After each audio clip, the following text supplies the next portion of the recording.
صل على محمد وآل محمد اللهم صل على محمد وآل محمد اللهم صل على محمد وآل محمد. அஸ்ஸலாமு அலைக்கும் வரஹ்மத்துல்லாஹி வபரகாத்துஹு. அல்ஹம்துலில்லாஹ் வஸ்ஸலாத்து வஸ்ஸலாம் அலா ரசூலில்லாஹி அம்மா பஅத். கண்ணியத்திற்குரிய எல்லாம் வல்ல அல்லாஹ்வின் நல்லடியார்களே, பாசத்திற்குரிய இஸ்லாமிய பெரியோர்களே, தாய்மார்களே, சகோதர சமுதாயத்தை சார்ந்த அருமையான சகோதர சகோதரிகளே, அல்லாஹுடைய மாபெரும் கிருபையினால் ததப்புருல் குர்ஆன், குர்ஆனை சிந்திக்கலாம் என்ற தலைப்பின் கீழ் அல் குர்ஆனில் கூறப்பட்டுள்ள அறிவியல் சம்பந்தமான செய்திகளை தொடர்ந்து நாம் பார்த்து வருகின்றோம். அந்த வரிசையிலே இரும்பு குறித்தும் இரும்பினுடைய பயன்பாடுகள் குறித்தும் சென்ற தொடரிலே நாம் பார்த்தோம். அல்லாஹ் ரப்பல் ஆலமீன் சூரத்துல் ஹதீத் இரும்பு என்னும் ஒரு அத்தியாயத்தையே அல் குர்ஆனிலே கூறியிருக்கின்றார். 57வது அத்தியாயம் 25வது வசனத்திலே வஅன்ஸல்னல் ஹதீத, இரும்பை நாம் தான் இறக்கி வைத்தோம் என்று அல்லாஹ் சொல்லுகிறார். அன்சல அப்படின்னா என்ன அர்த்தம்? உயரமான இடத்திலிருந்து தாழ்வான இடத்திற்கு ஒரு காரியத்தை இறக்கி வைத்தல், ஒரு செய்தியை இறக்கி வைத்தல், ஒரு பொருளை இறக்கி வைத்தல் என்ற பொருள் வரும். குர்ஆனை நாம் தான் இறக்கி வைத்தோம் என்று அல்லாஹ் சொல்லுகின்றார். இன்னா அன்ஸல்நாஹு ஃபீ லைலத்தில் கத்ர், லைலத்துல் கத்ர் என்னும் சங்கையான ஒரு இரவிலே இந்த குர்ஆனை நாம் தான் இறக்கி வைத்தோம் என்று சொன்னால், எங்கிருந்து குர்ஆன் இறங்கியது? வானிலிருந்து பூமிக்கு இறங்கியது. அதே அஞ்சலங்கிற வார்த்தைய அல்லாஹ் இரும்புக்கு பயன்படுத்துகின்றார். தங்கத்திற்கோ வெள்ளிக்கோ அலுமினியத்திற்கோ மற்ற உலோகங்களுக்கோ பயன்படுத்தாத இறைவன் இரும்பை மாத்திரம் குறிப்பிடுகின்ற பொழுது இரும்பை மட்டும் குறிப்பிட்டு அன்சல்னல் ஹதீத, அன்சல்னல் ரஹப, அன்சல்னல் ஃபில்லத்த, தங்கத்தை நாம் இறக்கி வைத்தோம், பூமியை அதாவது வெள்ளியை நாம் இறக்கி வைத்தோம் என்று அல்லாஹ் சொல்லவில்லை. இரும்பை நாம் இறக்கி வைத்தோம் என்று சொல்லுகின்ற காரணத்தினால் இரும்பு என்பது வானில் இருந்துதான் பூமிக்கு வந்தது என்பதை அல் குர்ஆன் 14 நூற்றாண்டுகளுக்கு முன்பே இந்த உலகத்திற்கு இந்த செய்தியை சொல்லி காட்டுகிறார். இதை கேட்கக்கூடியவர்கள் சிலர் கேலி செய்தார்கள், கிண்டல் அடித்தார்கள், சிலர் வியப்போடு பார்த்தார்கள், சிலர் ஆய்வு செய்தார்கள். ஏன் பூமியில தானே இரும்பை நம்ம வெட்டி எடுக்கிறோம், அது எப்படி வானத்திலிருந்து வரும், அது என்ன மழையா என்றெல்லாம் கேலி கிண்டல் செய்தார்கள். இன்னும் சிலர் திருக்குர்ஆன் கூறுகின்ற இந்த வசனத்தை நாம் ஆய்வு செய்து பார்ப்போம். குர்ஆன் கூறுவதாக இருந்தால் அது உண்மையாகத்தான் இருக்கும், உண்மைக்கு புறம்பாக அது இருக்காது. எனவே ஆய்வு செய்து என்ன முடிவு வருகிறதோ அதை நாம் ஏற்றுக்கொள்வோம். ஆய்வு செய்தார்கள் விஞ்ஞானிகள். கடைசியில் அவங்களுடைய முடிவு என்ன தெரியுமா?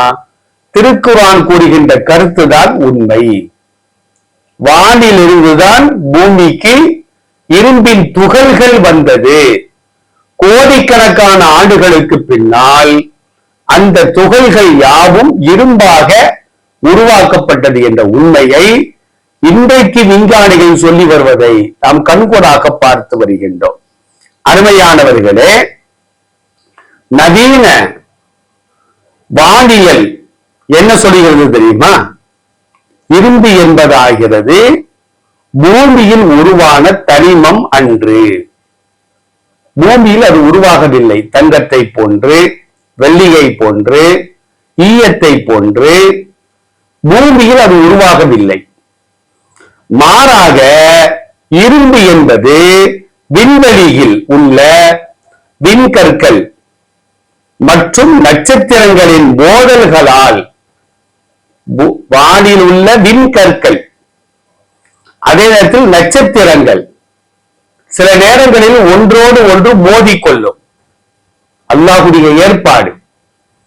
அவ்வாறு மோதிக்கொள்ளும் பொழுது அந்த மோதல்களால் பூமிக்கு இறக்கப்பட்ட துகள்கள் தான் இரும்பாக உருப்பெறுகிறது என்று நவீன வானியல் நமக்கு தெளிவாக சொல்லி காட்டுகிறது. அதே நேரத்தில் எல்லா தனிமங்களும் பூமியில் உருவாக்கப்பட்டாலும் இரும்பு மாத்திரம் பூமியிலிருந்து நேரடியாக நமக்கு கிடைப்பதில்லை. வானிலிருந்து இறக்கப்பட்டுதான் பூமியிலிருந்து அதை நாம் பெற்றுக்கொள்கிறோம் என்பதையும் நவீன விஞ்ஞானங்கள் சொல்லி வருகிறது. ஒவ்வொரு தனிமங்கள் உருவாகுவதற்கும் அதற்கு ஏற்ற வெப்பம் தேவைப்படும். ஒரு தனிமம் உருவாகிறது என்று சொன்னால், ஒரு உலோகம் உருவாகிறது என்று சொன்னால், அது தங்கமாக இருக்கட்டும், வெள்ளியாக இருக்கட்டும், மற்ற உலோகங்களாக இருக்கட்டும், பூமியில் அவைகள் உருவாக வேண்டுமானால் அதற்கென்று சில வெப்ப நிலைகள் தேவைப்படும். வெப்பத்தின் தன்மையை பொறுத்துதான் இந்த பூமியிலே carbon, sodium, magnesium, neon, aluminium, silicon, ஈயம், பாஸ்பரஸ், பொட்டாசியம், கால்சியம் உள்பட பல தனிமங்கள் உருவாக்கப்படுவதாக நவீன விஞ்ஞானம் நமக்கு தெளிவாக சொல்லி காட்டுகிறது. ஆனால் இரும்பு உருவாகுவதற்கு தேவையான வெப்பநிலை இந்த பூமியில் எங்கும் எப்பொழுதும் காணப்படவில்லை. அது கிடைக்கவும் செய்யாது என்பதையும் விஞ்ஞானம் நமக்கு தெளிவாக சொல்லி காட்டுகின்றது. அப்படியானால் இந்த இரும்பு என்னும் உலோகம் எப்போது பூமியில் உருவாக்கப்படவில்லை என்பது தெளிவாகிவிட்டதோ அப்போதே நமக்கு ஒரு முடிவு ஏற்படுகிறது. இது வானிலிருந்துதான் இறக்கப்பட்டிருக்க வேண்டும் என்றும் விஞ்ஞானிகள் சொல்லக்கூடிய கருத்துக்களை இன்றைக்கு நாம் பார்த்து வருகின்றோம். 30 கோடி டிகிரி வரை 30 கோடி டிகிரி வெப்பநிலை உடைய பல நட்சத்திரங்கள் பால்வெளியில் உள்ளன. அந்த நட்சத்திரங்களுடைய வெப்பநிலை எப்படி இருக்கும் அப்படின்னா 30 கோடி டிகிரி. நாம் ஒவ்வொரு நாளும் கண்ணால் காணக்கூடிய, நாம் அருந்தக்கூடிய, அதை வைத்து நாம் குடிக்கக்கூடிய தண்ணீர் இருக்குது.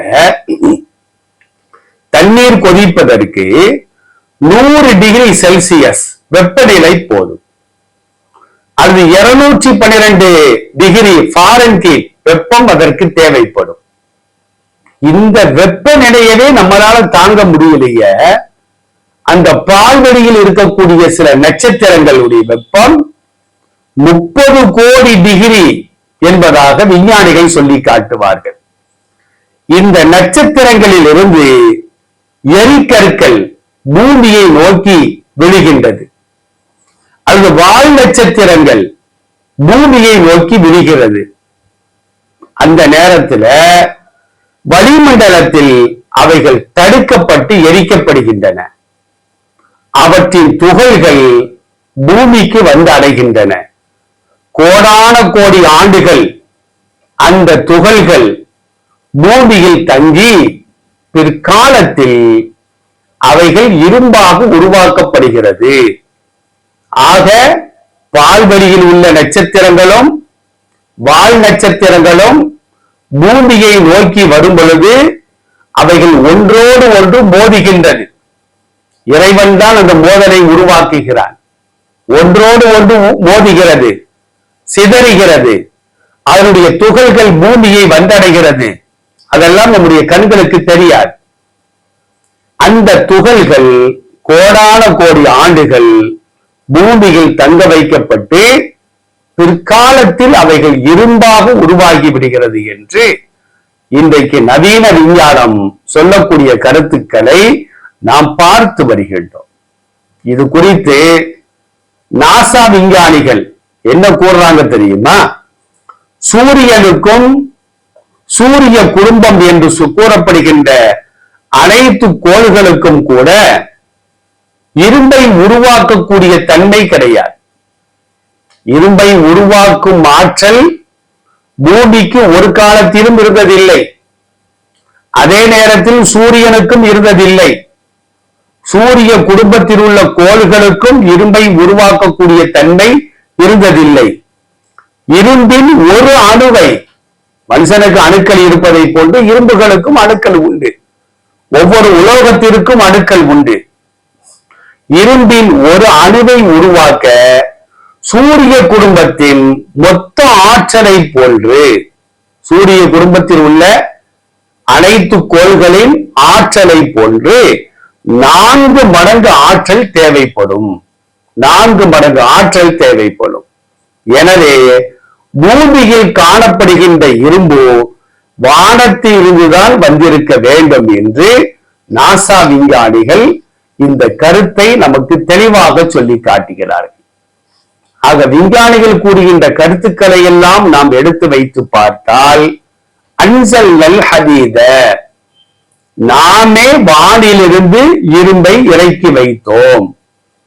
இரும்பு என்பது மற்ற உலோகங்களை போன்று பூமியிலிருந்து தானாக உருவாகவில்லை. வானிலிருந்து அந்த கோள்கள், நட்சத்திரங்கள், வால் நட்சத்திரங்கள் ஒன்றோடு ஒன்று மோதி அதனால் ஏற்படக்கூடிய துகள்கள் பூமியை வந்தடைந்து கோடிக்கணக்கான ஆண்டுகளுக்கு பின்னால் அந்த துகள்கள் இரும்பாக உருவாகிறது. அதை எடுத்து நாம் கட்டிடம் கட்டுவதற்கும், வாகனங்கள் தயாரிப்பதற்கும், வீட்டினுடைய மற்ற பொருட்கள் தயாரிப்பதற்கும், சமையலுக்கு தேவையான பாத்திரங்களை உருவாக்குவதற்கும் அந்த இரும்பை நாம் பயன்படுத்தி வருகின்றோம். இந்த இரும்பு வானிலிருந்து வந்ததுதானே தவிர பூமியிலிருந்து நமக்கு நேரடியாக கிடைக்கவில்லை என்பதையும் நாம் அறிந்து வைக்கின்றோம். நிலத்தடி நீர் இருக்குத, கடலிலிருந்து உரியப்பட்டது, ஆறுகளிலிருந்து உரியப்பட்டது என்றெல்லாம் ஒரு காலத்தில் நம்பினார்கள். ஆனால் அல்லாஹுதான் இந்த வினாவிற்கு, ஐயத்திற்கு ஒரு முடிவை கட்டினால், வானிலிருந்து அளவோடு நாமே நீரை இறக்கி வைக்கின்றோம். அதை பூமியில் நாம் தங்க வைக்கின்றோம். அதே நேரத்தில் பூமியில் தங்க வைக்கப்பட்ட நீரை போக்குவதற்கும் நாம் சக்தி பெற்றவர்கள். பூமியில் தங்க வைக்கின்றோம் என்று அல்லாஹ் சொல்கின்றானே, அதுதான் நிலத்தடி நீர். அஞ்சல்லா மினஸ்ஸமாஇ மாஅன் பிகதரின் வஅஸ்கன்னாஹு ஃபில் அர்தி, அல்லாஹ் தெளிவாக சொல்கின்றான். அஸ்கன்னாஹு ஃபில் அர்தி, பூமியில் நாம் தான் அதை தங்க வைக்கின்றோம். அப்ப நிலத்தடி நீருக்கும் அல்லாஹ் இந்த ஒரு வசனத்தை இறக்கி வைக்கின்றான். நிலத்தடி நீர் என்பது பூமியில் உருவாக்கப்பட்டது அல்ல, வானிலிருந்து பொழியக்கூடிய மழையைத்தான் அல்லாஹ் பூமியில் தங்க வைக்கின்றான். அதுபோன்றுதான் வானிலிருந்து அல்லாஹ் இரும்பு துகள்களை, அதாவது இரும்பு கம்பியா இறங்கிறது, இரும்பு பானையா இறங்காது, துகள்களாக இறங்கும் இரும்பை வெட்டி அடிக்கின்றான். அதை தனக்கு தேவையான பொருளாக மனிதன் மாற்றி விடுகிறான் என்பதை இன்றைக்கு நாம் நிதர்சனமாக கண்கூடாக பார்த்து வருகின்றோம். இதையெல்லாம் நாம் சிந்தித்து பார்க்கின்ற பொழுது அல் குர்ஆன் என்பது உண்மைதான். அந்த உண்மையான வேதத்தை இறக்கி வைத்த இறைவன் அல்லாஹும் உண்மைதான் என்ற ஒரு உயர்வான எண்ணம், ஒரு உண்மையான எண்ணம் நம்முடைய உள்ளங்களில் தோன்றும் என்பதில் எந்த விதமான சந்தேகம் கிடையாது. இன்ஷா அல்லாஹ் இது குறித்து வரக்கூடிய தொடர்களிலும் நாம் பார்ப்போம். அல்லாஹ் சிந்தித்து நன்மையை அடையக்கூடிய நன்மக்களாக நம் அனைவரையும் அல்லாஹ் ஆக்கி அருள் புரிவானாக. அஸ்ஸலாமு அலைக்கும் வரஹ்மத்துல்லாஹி வபரகாத்துஹு.